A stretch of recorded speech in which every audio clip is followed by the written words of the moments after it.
On a exploré tout un tas d'environnements, des environnements plus classiques, les eaux de mer, les eaux douces, les sols, mais aussi des environnements qu'on appelle extrêmes et qui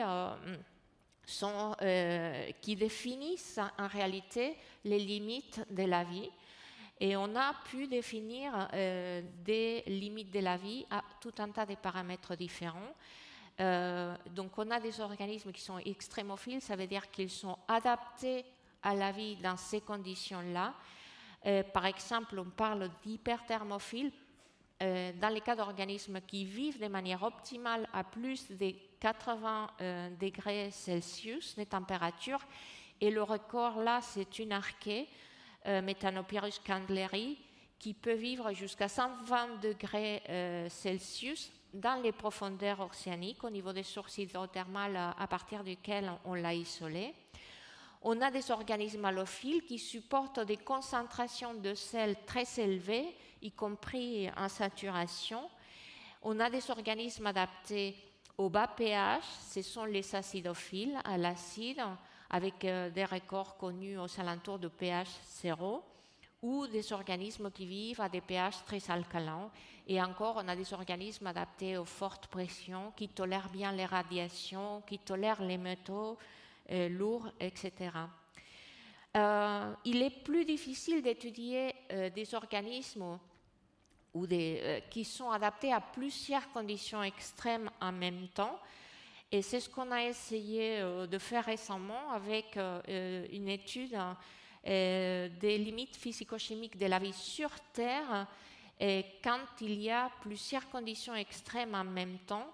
Et en l'occurrence, dans ces cas-là, qui est le champ hydrothermal de Dalol, dans la dépression du Danakil en Éthiopie, ce sont des combinaisons de paramètres qui incluent un pH très bas, donc des eaux très acides, une température très élevée qui peut aller jusqu'à 110 degrés à la surface et une salinité très importante de plus de 30% de poids de sel en volume, en allant jusqu'à 70 voire plus, avec en plus des chimies très différentes indiquées par les couleurs des différentes bouteilles qui ont été prélevées sur place.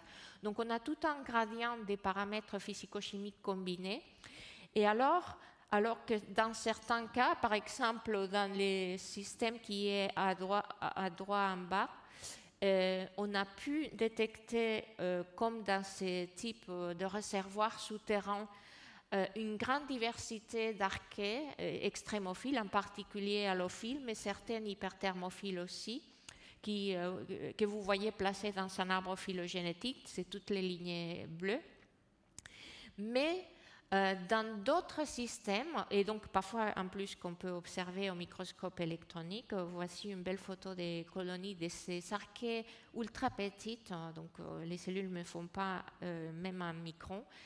Mais donc alors qu'on détecte une grande diversité de ces archées dans certains endroits, dans d'autres où on a vraiment des conditions multi-extrêmes, de grande acidité, saturation en sel et des températures qui peuvent être assez élevées, eh bien on ne détecte pas la vie.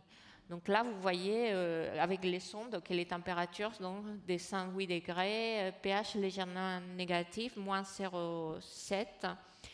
Et ici, eh bien, dans ces piscines, on ne trouve pas la vie. Donc ça veut dire qu'il y a des endroits sur Terre où on a de l'eau en état liquide à la surface et il n'y a pas la vie.